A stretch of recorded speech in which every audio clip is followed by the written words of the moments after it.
Today on Ask the Trainer, it got a message in from Dave, and he says, is the message device two-wire no response a big problem? I've seen it come up a few times, and it might be related to some of my zones not working properly. It is something you definitely want to pay attention to. So the full message is two-wire communication failure, unable to talk to this device, and it's a high-level alert. It's not a low level. So it's definitely significant, something to pay attention to. So essentially what's happened is generally it's a one-way communication. So this is a two-wire issue. You probably won't see this on a conventional wire system. So it's about two-wire communication. So on this side of the bicoder, we may see an issue. It's not a solenoid side issue.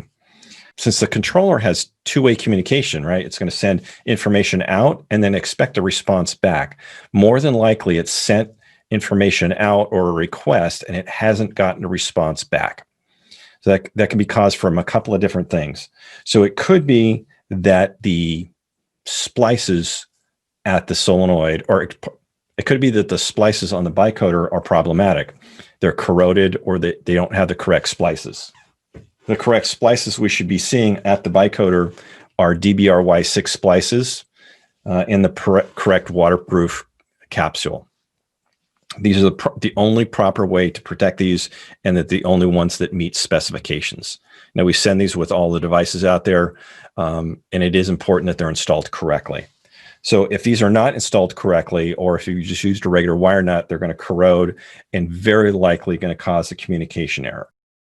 It could also be a splice along the wire path could be a problem. Most likely it's a single device because it's just going to give you the information on which device it is, and it'll actually give you the serial number of the device and tell you the report. It could also be that the device itself is bad. Now, we do have a couple of LED lights on here that are going to blink when this is working. So you can test this and find out if it's the device, or need be, you can disconnect it and bring this all the way back to the controller and connect this back to the controller without the two-wire path and verify if this is an issue. Generally, it's going to be a splice issue on the two-wire side.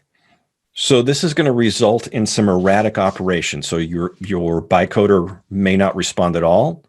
The zones may not work. They may work intermittently. So it's going to be definitely a hit and miss. And it can be very problematic. So it's something you want to address, do some research on, find out, and resolve it as soon as possible.